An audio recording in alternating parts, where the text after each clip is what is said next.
할렐루야. 우리 하나님의 귀하신 이름을 찬양하기를 원합니다.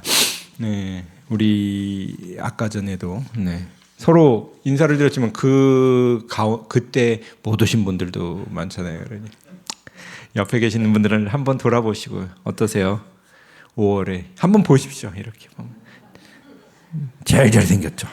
네, 제일 예쁘시고 하나님께서 우리에게 최고의 기쁨을 주신 줄로 믿습니다. 가족 같은 교회죠. 우리 한마디 나눠주시면 좋겠습니다. 네, 이렇게 사랑합니다. 축복합니다. 네, 주님의 은혜가 여러분들에게 가득하시길 바랍니다. 이제 이게 지나간 것 같은데 은근히 이제 알러지가.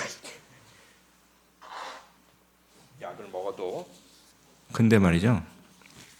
사람들이 그러는데 작년보다 나아 보인대요.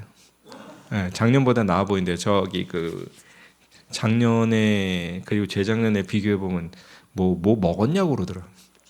약 먹었냐고. 그러니까 뭐 한약 같은 거 먹었냐. 아니, 이상하게 좀 좋아졌어요. 운동을 매일 해서 그런가.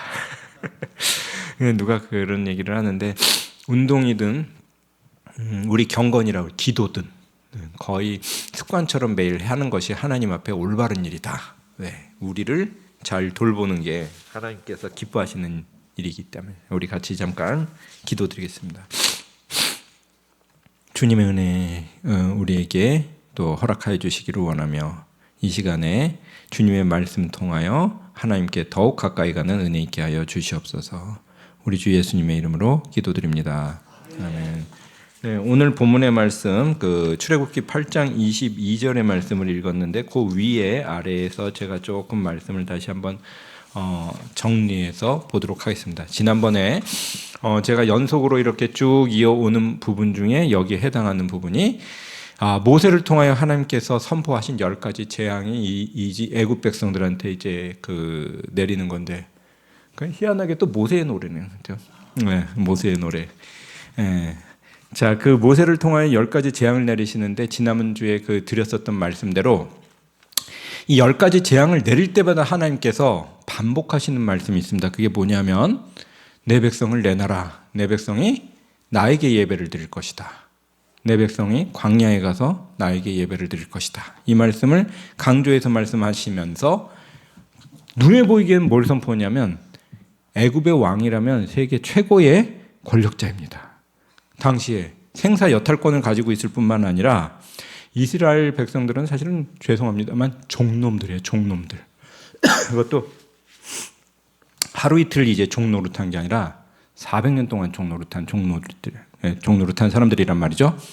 생사 여탈권만 갖고 있는 게 아니라 뭐 그런 표현 쓸 수 있잖아요. 3족을 멸할 수도 있고 9족을 멸할 수도 있고 1민족을 갖다 한 개 족속을 싹 멸할 수 있는 권한이 누구에게 있냐? 애굽의 바로에게 있어요. 이 사람은 사실은 신 같은 존재예요. 근데 이 사람에게 아주 대놓고 얘기하는 겁니다. 너 아니야라고 그래요. 너 아니야.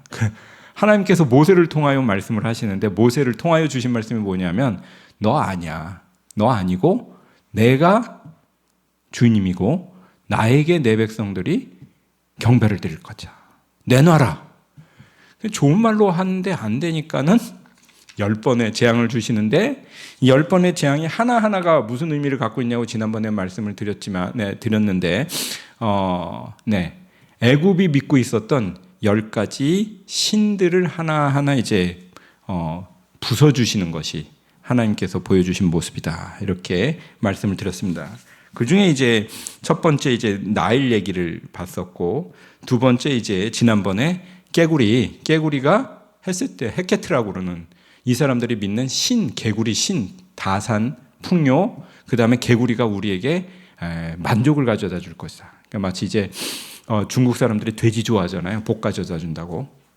아니면 한국 사람들은 아무튼 또 비슷한 거 뭘 또 좋아하는 게 있습니다. 그런 어떤 존재들이 이제 거친 얘기로 하면 한국 사람들이나 아니면 이제 중국 사람들이나 돼지 좋아하죠. 복 가져다 준다고. 돼지가 차고 넘쳐가지고 집안에도 들어오고 아궁이에서도 튀어나오고 아니면 이제 장롱을 열었더니 돼지가 튀어나오고 그러진 않겠지만 그런 모습이란 말이에요. 니네가 믿고 좋아하고 니네한테 복을 가져다 준다고 그랬던 그것들이 어떤 꼴로 너희들에게 고난을 주는지 내가 한번 보여주마. 이게 결국에는 아이고 이게 아닌가벼 해가지고 살려달라고 또 막 빌고 난리가 난 부분이 나오죠. 그 다음에 이제 그 다음 장면이 뭐냐면 2와 이제 8이가 나오는 장면이 나옵니다. 이것도 지난번에 말씀했던 것처럼 2가 됐든 8이가 됐든 애굽 사람들이 믿던 신 하나하나를 이제 하나님께서 처절하게 부숴주시는, 거친 말로 박살내주시는 그런 이제 그림을 보여주고 있는 것이죠. 그래서 결국 이 장면 하나하나가 애굽의 왕도 아니고 세상의 무엇도 아니라 하나님이 주권자이신 것을 보여주시는 그러한 장면으로 이어져 가는 것을 우리에게 보여주십니다. 하나님의 하시는 일, 세상에서 벌어지는 일, 때로는 고난이 올 때도 있고 때로는 어려움이 올 때도 있고 그리고 때로는 우리의 눈을 흐리게 하는 많은 것들이 있습니다. 그러나 그때에도 하나님만이 주인이시고 하나님만이 주권자이시고 하나님께서 모든 것을 가지고 계시는 왕 중의 왕이신 것을 우리가 믿습니다. 그래서 이 본문의 말씀에서 반복해서 주시는 말씀이 내 백성을 보내라 그러면 그들이 나를 섬길 것이니라. 애가 탈 정도로 강조하시는 말씀이 이것입니다. 내 백성을 보내라 그러면 그들이 나를 섬길 것이니라. 우리는 과연 하나님을 섬기는 일에 충실한 하나님의 백성들인가? 하나님께서는 이 일들을 위해서 우리를 부르셨고 우리를 구별해 두시는 은혜의 주님이신 줄을 우리가 믿습니다. 오늘 21세기 한복판에서 이 3000년 전의 애굽이 아니라 21세기 한복판에서 우리의 눈을 흐리게 하는 많은 것들 가운데에서도 하나님 주님만이 우리의 주인이시고 오직 우리가 하나님께 예배드리는 주님의 백성들이기를 원합니다. 이것을 우리가 다시 고백하고 선포하는 믿음의 사람들이 되기를 원합니다. 오늘 이 본문의 말씀을 크게 몇 가지로 한번 좀 압축해서 한번 좀 보도록 하겠습니다. 첫 번째, 하나님께서는 정하시면 이루신다. 하나님께서는 능치 못할 일이 없고 주님께서 한번 칼을 드시면 그 누구도 거기에 당할 자가 없습니다. 근데 오늘 이제 그 8장 앞부분의 본문의 말씀을 보면은 20절 이하의 말씀을 오늘 쭉 보는데요. 한번 20절을 제가 한번 읽어볼게요. 여호와께서 모세에게 이르시되 아침에 일찍 일어나 바로 앞에 서라. 그가 물 있는 곳으로 나오리니 그에게 이르기를 여호와께서 이와 같이 말씀하시기를 내 백성을 보내라. 그러면 그들이 나를 섬길 것이니라. 왜 이렇게 집요하게 10가지 재앙을 주시고 10가지 재앙을 통해서 애굽을 흔드시는가? 내 백성 때문이라. 근데 21절에 바로한테 사실은 이거 어마어마하게 무서운 말씀을 주시고 있는 건데 바로가 죄송합니다. 미련해서 못 알아듣고 있는 거지. 빨리 알아들으면 좋을. 하나님이 자기를 대적하고 있다는 사실을 보면 자기는 빨리 손들어야 돼요. 하나님 앞에 항복 빨리 할수록 자기한테 유리한데 거친 말로 주제 파악 못하고 완악한 거잖아요. 내가 만일 내 백성을 보내지 아니하면 내가 너와 내 신하와 내 백성과 내 집들에 파리떼를 보내리니 애굽 사람의 집집에 파리떼가 가득할 것이며 그들이 사는 땅에도 그리하리라. 하나님께서는 한번 정하시면 어떻게 해서든지 이루실 수 있는 능력과 주권이 있으십니다. 하나님이 한번 정하셔서 하나님께서 깨시겠다고 작정하셔서 하나님의 대적으로 선포를 하시면 하나님께서는 어떻게 해서든지 그 길을 밀고 나가십니다. 우리가 눈에 볼 때는 참 막힌 길들이 많은 것 같이 보이고 참 질문이 많죠. 세상에서 살다 보면 하나님, 북한은 왜 아직도 저렇게 놔두십니까? 세상의 전쟁은 왜 저렇게 많이 놔두십니까? 세상의 문제들이 저렇게 많은데 왜 그냥 눈 뜨고 보십니까?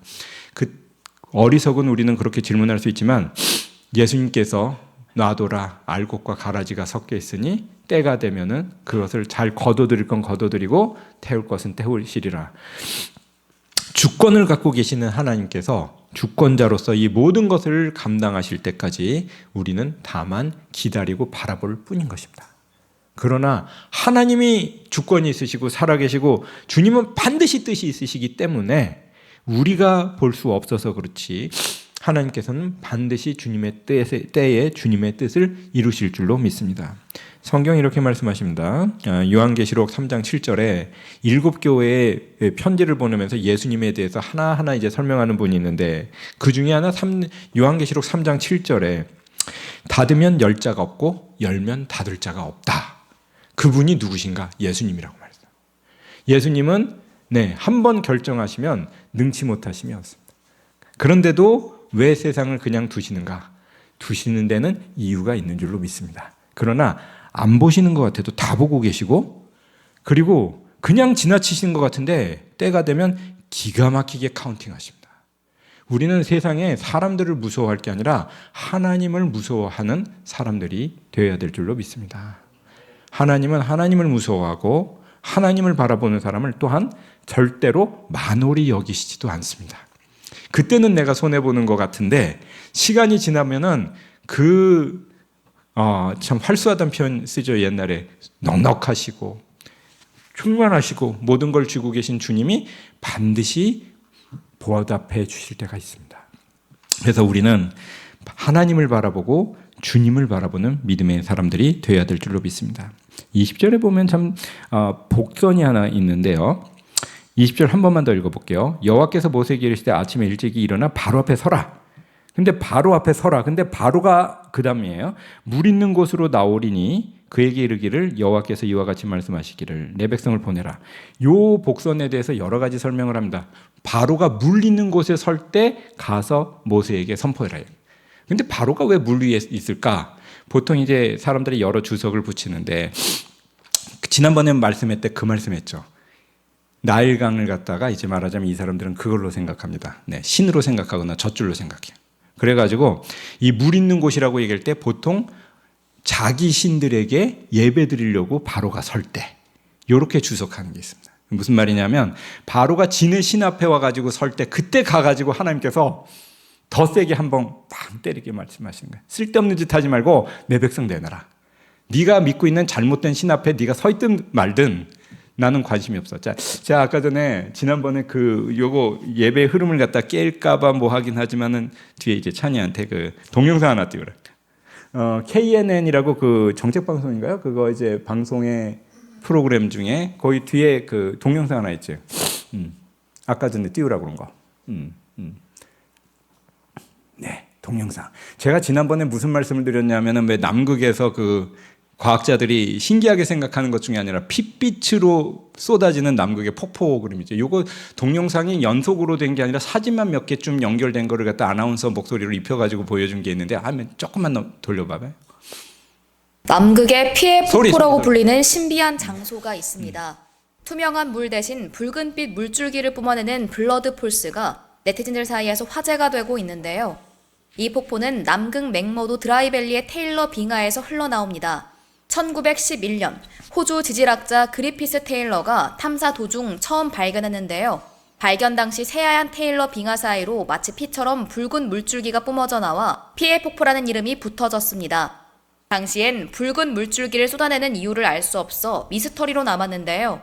2006년 들어서야 존스 홉킨스대 연구진이 이 물에 들어있는 철 성분이 공기 중 산소와 만나 산화하면서 붉게 보인다는 걸 알아냈습니다. 네, 여기까지만. 하지만 물이 어디서 다 볼 건 아니니까. 이제 이런 현상 딱 보면 어떨까요? 사람들이 아마 오래전에 봤으면 야 물이 핏빛으로 변했네. 뭐 요즘에 이거 가지고 이제 연구한다고 사람들이 이렇게 막 아직까지 신기한 현상을 연구하고 있잖아요. 근데 이후에 어찌됐든 하나님께서 그 시기에 나일강의 빛을 핏빛으로 모세를 통하여 변화시켰을 때 거기 있던 사람들이 얼마나 놀랐을까? 왜? 자기네들이 지금까지 믿고 있었던 젖줄이라고 생각했던 게 완전히 이제 색깔이 뒤집어지는 기적 같은 일을 봤단 말이죠. 근데 여기에 대해서 사실은 앞부분에서 이미 선포한 게 뭐냐면 그거는 다 헛짓거리야. 이걸 보여줬음에도 불구하고 바로가 어딜 가고 있냐면 물 위에 가서 또 예배드리고 있는 거예요. 진에 따라. 거기에 대해서 이제 하나님께서 선포를 하신 겁니다. 쓸데없는 짓 하지 말고 내 백성 내놔라. 자, 방금 전에 말씀드린 것처럼 하나님께서는 모든 세상 위에 최고의 힘을 가지신 주권자이신 것을 우리가 믿습니다.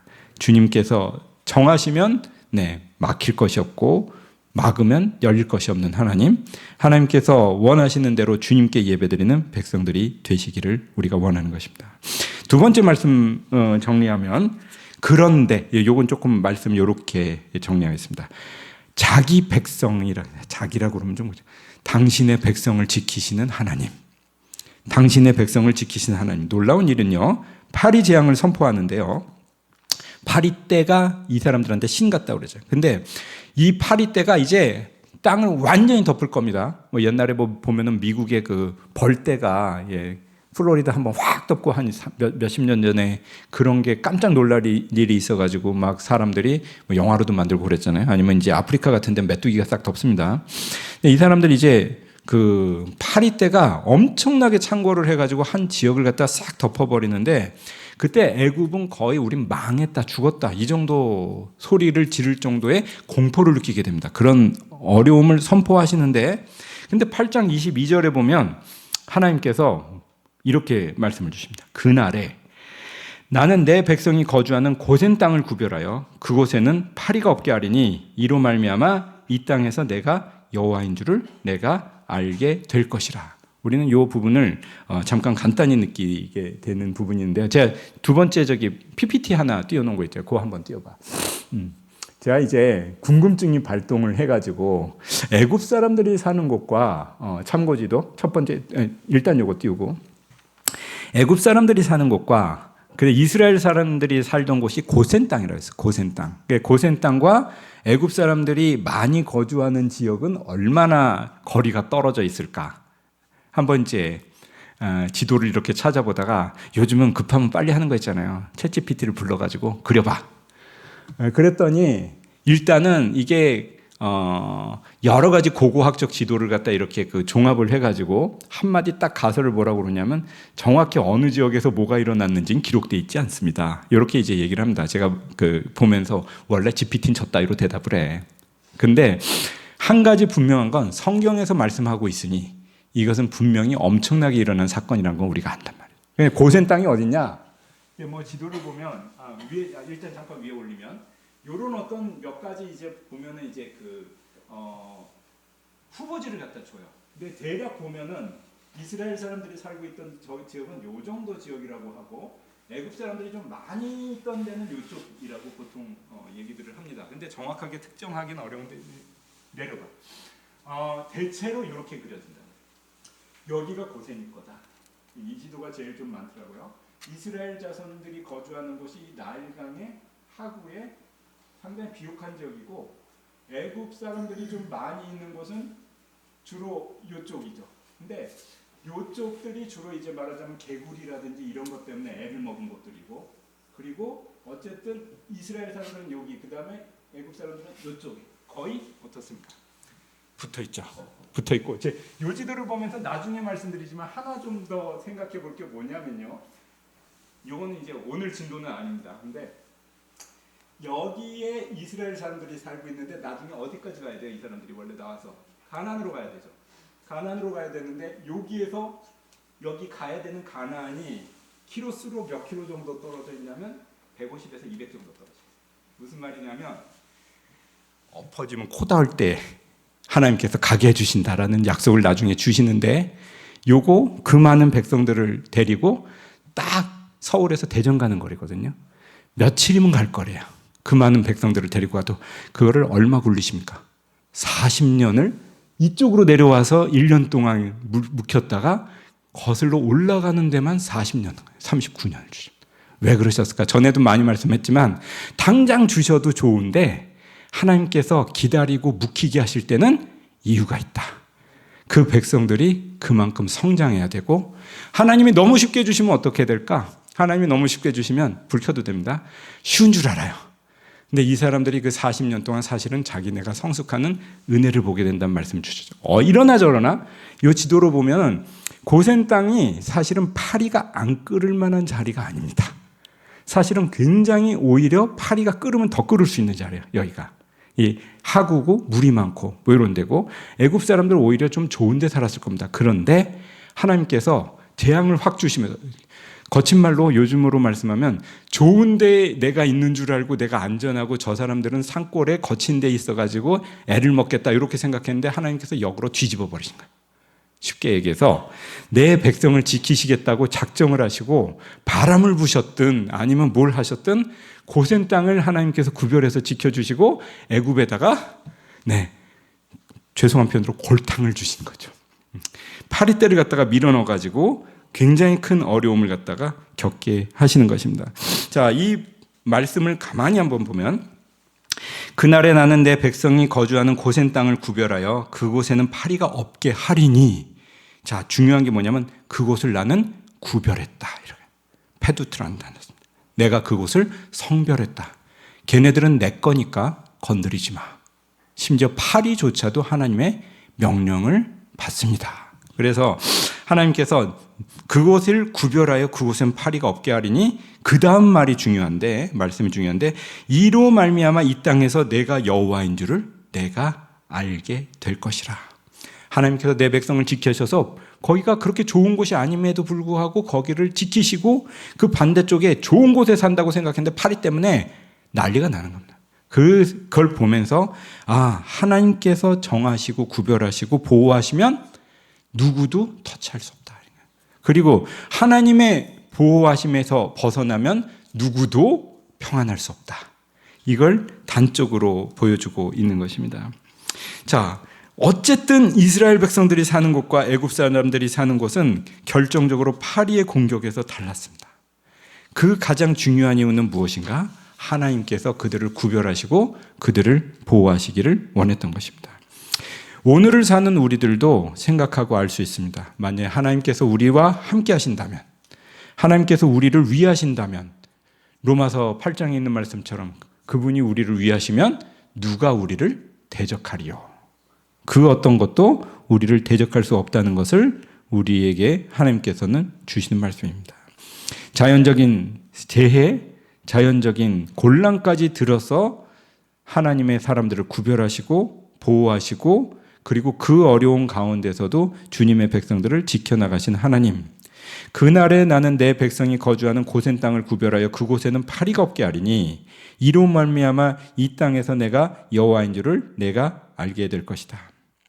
우연과 어려움을 섞어서 우리에게 깨닫게 하실 때가 있고, 이 땅 가운데서 우리도 보통 사람들과 같이 난리를 고민할 때가 있습니다. 전쟁 앞에서 고민을 할 때도 있고, 또 환난 가운데에서 또 기도할 때가 있고, 같은 어려움 앞에서 고민과 난처함을 표할 때가 많은 것이 사람들의 모습이죠. 그러나 그 어려움 속 가운데에서도 나의 백성을 구별하시겠다는 하나님의 뜻과 하나님의 의지가 우리와 함께 하시는 줄을 믿습니다. 그래서 고센 땅을 구별하신 것 같은 하나님, 지금은 우리 백성을 구별하시는 하나님, 내가 그들과 함께하고 그들의 지경을 지키리니 그로 말미암아 그들이 나를 하나님인 줄 알게 되리라. 우리가 난리와 난리 소문을 들을 때도, 어려움이 올 때도 주님 앞에서 기뻐하시고 주님의 얼굴을 바라보시는 믿음의 사람들이 되시기를 바랍니다. 그때 주님께서는 살아계신 하나님의 얼굴을 우리에게 보여주시며 이 땅 가운데서 내 백성을 지키셔서, 때로는 물결에 휩쓸리는 것 같은데도 어느 순간에 보면 나를 건지시고 계시는 하나님의 은혜를 우리는 보게 될 줄로 믿습니다. 이런 하나님의 은혜가 하나님의 자녀로서 성장하는 데 끊임없이 자라가는 믿음의 사람들 되시길 바랍니다. 마지막 세 번째는 이 백성들에게 원하고 바로에게 원하시는 것이 무엇인가? 하나님께서 우리에게 원하시는 것은 온전한 순종이다. 온전한 순종. 과연 우리가 온전할 수 있을까? 그러나 하나님께서는 우리에게 중심과 자세를 보십니다. 25절에 보면 바로가 이제 슬슬 질렸나 봅니다. 바로도 기가 좀 꺾이기 시작해요. 그래갖고 뭐라고 그러냐면 처음엔 안 돼! 그랬잖아요. 처음엔 안 돼! 그리고 얘네들이 시간이 남아도니까 그러나 봐요. 그러니까 벽돌 만드는데 지푸라기도 주지 마. 골탕 좀 먹게. 그 다음에 또 한 번 가가지고 하는데 안 돼! 또 이 시기였잖아요. 근데 이 정도 오니까 질렸나 봐요. 그래가지고 뭐라고 그러냐면 25절에 바로가 모세와 아론을 불러서 뭐라고 그러냐면 제사는 드려라. 이 땅에서 제사를 드려라. 한 3일쯤 가가지고 제사를 드리는데 그냥 이 땅에서 드리고 더 나가지 말고 하고 싶은 대로 조금만 봐줄게. 이렇게 가요. 근데 이때 모세가 바로에게 뭐라고 말하냐면 감사합니다. 그렇게라도 해주시면 고맙죠. 이렇게 말씀하는 게 아니라 그리함은 부당합니다. 이렇게. 그리함은 부당합니다. 우리가 우리 하나님 여호와께 제사를 드리는 것은 애굽 사람이 싫어하는 바인즉 우리가 만일 애굽 사람의 목전에서 제사를 드리면 그들이 그것을 미워하여 우리를 돌로 치지 않겠습니까? 그러니 아예 우리에게 광야로 들어가서 하나님께 제대로 제사 드리게 우리에게 허락해 주십시오. 그러니까 마지못해서 슬슬 열어주기 시작하는 바로의 모습이 나오죠. 그래, 거기까지 해. 하고 우리 좀 제발 좀 풀어주라. 이게 바로의 모습입니다. 한 가지 이게 참 재밌는 게 뭐냐면요. 하나님께서 원하시고 이루시니 이 완악한 바로도 조금씩 물러서기 시작하죠. 자, 이게 사람이 잘해서입니까? 하나님께서 열어주셔서입니까? 하나님께서 열어주셔서 문이 조금씩 열리기 시작하는 것을 우리가 보게 됩니다. 우리가 삶을 살아가면서 많은 일들을 보면 사람이 볼 때 절대 안 열릴 것 같은 문이 있어요. 사람이 볼 땐 벽 같은 문들이 굉장히 많습니다. 근데 벽도 밀면 문이 된다고요. 믿음의 사람들에게 하나님께서 때가 되면 사람들은 못 여는데 하나님께서 열어주시는 은혜를 보게 될 때가 있습니다.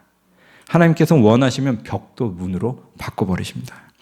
그래서 우리는 하나님께 온전한 순종의 마음을 드리면서 주님께서 하시는 일들을 바라보기를 원하면 하나님께서 이루어주시는 놀라운 일들과 기적이 우리와 함께 해주실 줄로 믿습니다. 본문의 말씀을 정리합니다. 이 본문은 사실 전체 말씀에 하나님의 주권자 되심, 하나님의 일하심, 하나님의 능력을 선포하고 있는데 사실 우리 쪽의 입장에서 보면 이것이 우리에게는 구원을 이루어가는 그림이에요. 구원이란 무엇이냐? 우리에게 성별됨, 그리고 거룩함, 하나님의 보호하심, 하나님의 함께하심의 그림 가운데 하나님께 한 걸음씩 가까이 다가가는 믿음의 모습을 보여줍니다. 아까 그 보여준 그림처럼 사실 여기에서 저기까지는 하루길 바로 한 길어도 쉬어가면서 가도 2, 3일이면 그 대병력이 충분히 갈 수 있는 길인데 하나님께서 우리에게 믿음의 길을 허락하시면서 하나님을 알아가는 것을 우리에게 허용하시기를 원하시는 것이죠. 근데 이 길들이 우리가 성장하는 길일 뿐만 아니라 하나님께서 이끌어 가시는 길인 줄로 믿습니다. 때로는 닫힌 문을 열어가게 하시고 때로는 완악한 바로도 무너뜨리시고 하나님께서 하나님께로 한 걸음씩 가까이 다가가도록 이끄시는 삶. 그래서 닫힌 문도 열어주시는 삶. 이것이 구원의 길이요 우리와 함께 하시는 믿음의 길이신 것을 본문은 보여주고 있는 것이죠. 그래서 이 본문의 말씀을 우리가 붙들고 하나님께 가까이 다가가며 구원의 자녀의 모습대로 회복해가는 믿음의 사람들 되시기를 주님의 이름으로 축원합니다. 기도드립니다. 구별하심, 그리고 세워주심, 문을 열어주심, 동행하심, 이 모든 것들을 통하여 하나님 닮아가고 하나님께 가까이 다가가는 믿음의 사람들로 세워져 가게 하여 주시옵소서. 우리 주 예수님의 이름으로 기도드립니다.